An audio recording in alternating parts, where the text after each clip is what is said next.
Olá, meus amigos e meus irmãos em Cristo, louvado seja o Senhor, o nosso Deus, por mais uma vez estarmos aqui para juntos estudarmos a respeito da verdade presente. Amém? E antes de irmos ao nosso assunto de hoje, meus queridos, não se esqueçam de deixar aí o seu like e também, ao final do vídeo, deixe um pequeno comentário para que dessa forma o YouTube divulgue essa mensagem para mais pessoas, ok? Bom, a palavra evangelho significa boas novas. Contudo, como remanescentes da profecia, parece que fomos chamados para fazer justamente o oposto disso, porque se a nossa missão é dar as 3 mensagens angelicais ao mundo, nenhuma dessas 3 mensagens contém qualquer aspecto poético que caia aos ouvidos dos seres humanos como algo agradável. Mas, meus queridos, por mais que fomos chamados para dar as 3 terríveis advertências de Apocalipse capítulo 14, com isso nós não estamos em contradição com a mensagem evangélica, ou seja, a mensagem de boas novas, porque ao João relatar a visão que ele teve do primeiro anjo de Apocalipse 14, ele diz justamente que esse trazia consigo um evangelho eterno. E sendo assim, as boas novas sempre falaram de salvação e também de perdição. As boas novas sempre trouxeram consigo alegria para aqueles que aceitam e terror para aqueles que a rejeitam. Mas hoje, meus amigos, eu não quero falar com vocês especificamente sobre como pregar as 3 mensagens angelicais, mas eu quero levar vocês a refletirem sobre a aplicação dessas 3 mensagens dentro da própria igreja. E está escrito: temei a Deus e dai-lhe glória, porque é chegada a hora do seu juízo, e adorai aquele que fez o céu e a terra e o mar e as fontes das águas. Bom, tanto no Antigo como no Novo Testamento, nós podemos dizer que as palavras temer a Deus estão relacionadas à guarda dos mandamentos e também a um respeito e veneração por quem Deus é. E amigos, na primeira mensagem há uma ênfase na questão do temer a Deus, porque não se trata de qualquer momento do grande conflito entre a verdade e o erro, mas se trata do momento em que chegou a hora de Deus julgar o mundo. Contudo, como bem sabemos, o juízo começa pela casa de Deus. E se no passado os tipos serviam para nos explicar os antítipos, então, o que ocorria no dia da expiação judaica era uma ilustração do que deve ocorrer na verdadeira e grande expiação que desde 1844 está ocorrendo no santuário celestial. E conforme nós vemos lá no livro de Levíticos, o povo de Deus, que era uma ilustração da igreja remanescente dos últimos dias, no dia da expiação, caso não estivessem verdadeiramente temendo a Deus e obedecendo suas ordens para aquela ocasião, caso não estivessem se alimentando de ervas amargas e fazendo uma profunda introspecção para ver quais os pecados que haviam em seus corações a fim de se arrependerem, eles seriam por fim eliminados dentre o povo de Deus. Amigos, o que aconteceu no passado era apenas uma ilustração do que deve acontecer em nossos dias. E será que o povo que tem a mensagem de que o juízo de Deus, o verdadeiro dia da expiação, iniciou, será que esse povo verdadeiramente está temendo a Deus e fazendo uma profunda introspecção para encontrar em seu coração tudo aquilo que desagrada a Deus e retirar isso de sua vida?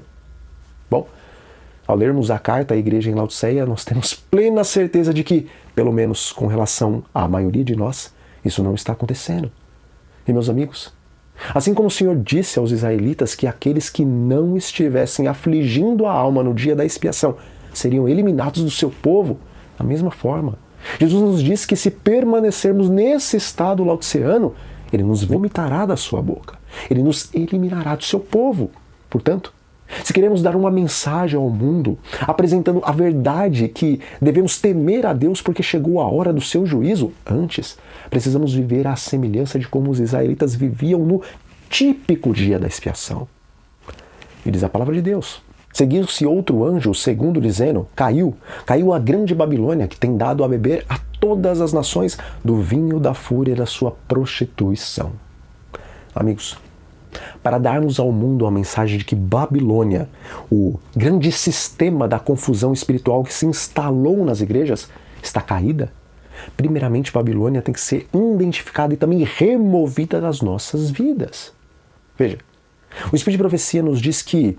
Ao se reunirem todos os demônios para pensarem em um método de como destruírem o homem e a família, o próprio Satanás teve a ideia de que eles deveriam deturpar o alimento, porque dessa forma conseguiriam transviar o ser humano, deformando física, mental e espiritualmente, de tal forma que o homem perderia completamente a imagem divina. E, justamente por causa disso, Deus nos deu uma mensagem de reforma alimentar, a fim de que não fôssemos confundidos com o falso evangelho, o qual diz que Deus purificou todas as coisas e por conta disso podemos comer e beber segundo o nosso bel prazer. Mas, se não estamos aplicando a reforma alimentar nas nossas vidas, então não podemos dar uma mensagem de que Babilônia caiu, porque Babilônia continua de pé em nosso próprio viver. Também, meus queridos irmãos, sabemos que Lúcifer era o regente do coro angelical, e sendo assim,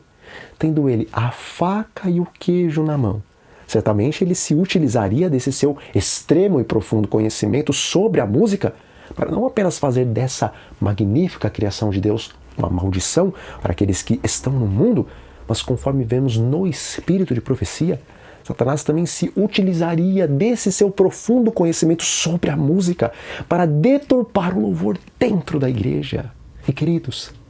será que pelo menos 90% de nós que estamos na igreja remanescente já lemos aquela compilação do Espírito de Profecia sobre música, que se chama Música, Sua Influência na Vida do Cristão?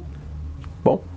eu acredito que a grande maioria dos professos remanescentes ainda não leram esse livro, porque a Babilônia musical tem instalado-se em nosso meio há muito tempo e ano após ano temos propagado a confusão sonora dentro das nossas igrejas. E temos chamado isso de louvor, quando na verdade o Espírito de Profecia, neste livro que eu acabei de citar, diz que seria melhor nem sequer ter música na igreja se fosse para apresentar tais confusões sonoras diante de Deus. E também, meus amigos, assim como em Babilônia Satanás tem enganado os crentes e evangélicos dizendo que o que para Deus importa é o interior e não o exterior, hoje, embora tendo informações suficientes a respeito do tipo de roupa que Deus deseja que o seu povo use, a moda de Babilônia também nos contaminou de tal maneira que falar sobre reforma do vestuário se tornou uma heresia no meio do povo de Deus. Mas não são apenas nessas coisas que Babilônia tem contaminado o coração dos professos remanescentes, porque assim como Sodoma e Gomorra foi levada aos mais horrendos pecados por conta da sua ociosidade e do seu lazer não santificado, hoje, o povo que diz ter a mensagem de que Babilônia caiu está debruçado sobre o entretenimento desse mundo e com isso, inconscientemente está se preparando para receber a marca da besta, pois o entretenimento de hoje não molda o nosso caráter de acordo com o caráter de Cristo, mas molda o nosso caráter de acordo com o caráter de Satanás, que é o grande dirigente do entretenimento moderno.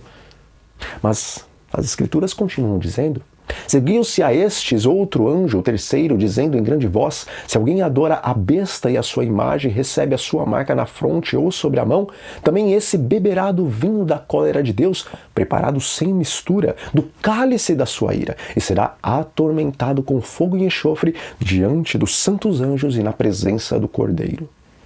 Irmãos, como poderemos pregar para o mundo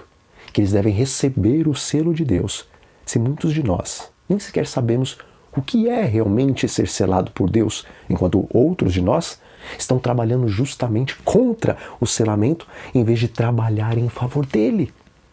O selo do Deus vivo não será colocado sobre aqueles que dizem guardar o sábado, mas o selo do Deus vivo será colocado sobre aqueles que desenvolveram um caráter semelhante ao caráter do Deus Criador do céu, da terra, do mar e de tudo que neles há, os quais, por desenvolverem uma mente igual à de Cristo e terem se tornado servos obedientes, além de guardarem perfeitamente todos os outros 9 mandamentos, eles repousam no dia que o seu Criador lhes ordenou repousar.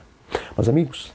em vez de termos esta compreensão e vivermos isto em nossa vida, na verdade, muitos de nós estamos lutando contra a verdadeira doutrina do selamento e estamos chamando de perfeccionismo esta doutrina. Veja, no versículo 12 de Apocalipse, capítulo 14, não diz: aqui está a perseverança dos santos. Os que defendem que devemos guardar os mandamentos de Deus e os que dizem que devemos ter fé em Jesus. Mas aquele versículo diz que os verdadeiros santos, os que realmente serão perseverantes no tempo do fim aos olhos de Deus, não apenas dizem da boca para fora que se deve guardar os mandamentos de Deus, mas eles literalmente guardam pelo poder do Espírito Santo todos os mandamentos de Deus. E eles não apenas têm fé em Jesus, mas eles têm a mesma fé de Jesus. E diz o Espírito de Profecia: mas pela obediência perfeita à lei é o homem justificado. Unicamente por meio da fé em Cristo é possível essa obediência. Todo aquele que resiste à tentação e em meio ao mal copia o modelo dado na vida de Cristo, esse, pela fé no sacrifício expiatório de Cristo, se tornará participante da natureza divina. Todo aquele que pela fé obedece aos mandamentos alcançará o estado sem pecado no qual Adão viveu antes de sua transgressão. Queremos dar as 3 mensagens angelicais de Apocalipse 14 ao mundo? Então, primeiramente busquemos o poder do Espírito Santo para vivermos essas mensagens em nossa própria vida. Bom, nós vamos ficando por aqui. Mas antes, façamos uma oração. Senhor Jeová, Deus Todo-Poderoso, louvor, honra e glória sejam dadas ao Teu santo nome. Pai, o Senhor nos concedeu uma soleníssima mensagem para darmos ao mundo, mas nós ainda não a temos vivido em nossa própria vida. Portanto, Senhor, dai-nos o Espírito Santo e nos ajude a viver essa realidade para que a possamos pregar para outros. E isso nós te pedimos e agradecemos em nome de Jesus. Amém. Então, meus queridos, que a paz do Senhor Jesus Cristo esteja sobre todos vocês. Um grande abraço e até a próxima.